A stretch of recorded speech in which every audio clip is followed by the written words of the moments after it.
So we're gonna get set up in what's called a 90-90 position. So our front leg is going to be the hip that's in external rotation. So we're gonna have a straight line from our hip to our knee, and from our knee to our ankle. Now, if you have trouble getting into this position, what you'll do is widen out your base. So you'll just bring your arm out more to the side, almost like you're creating a tripod with your body. If you'll notice my back hip, I have a straight line again from my hip to my knee, from my knee to my heel.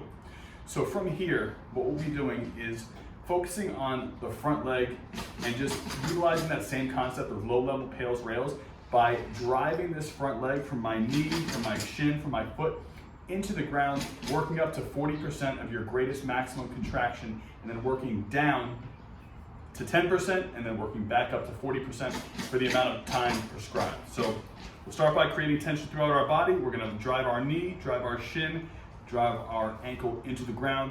So 10% here, 20%,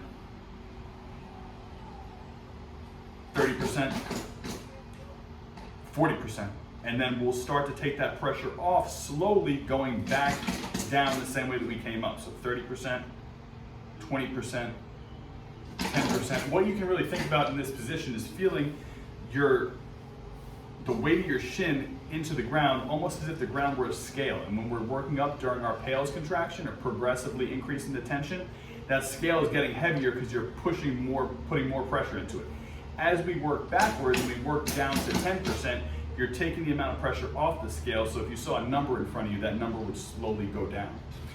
If you want to look at it from another angle, I can get set up this way. So again, 90-degree position with my front leg, 90-degree position with my back leg. And this is going to actually set us up perfectly for what our low-level pales rails for internal rotation looks like. So I'm really going to just be biasing my back leg for this one. So I'm actually going to turn and open up toward my ankle. I'm trying to get my torso turning toward the direction of my back ankle. And the same concept's going to apply here. We're applying pressure through the ground. If you need to move back further, that is going to give you a little bit more control. We're thinking about scooping that foot down, almost like an ice cream cone, coming down and under.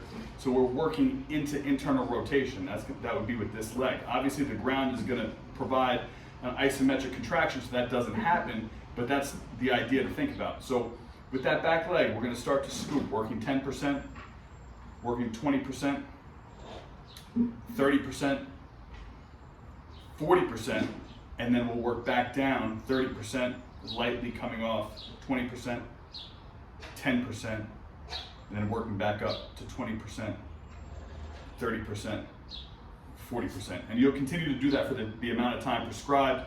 Back leg is doing all the work here.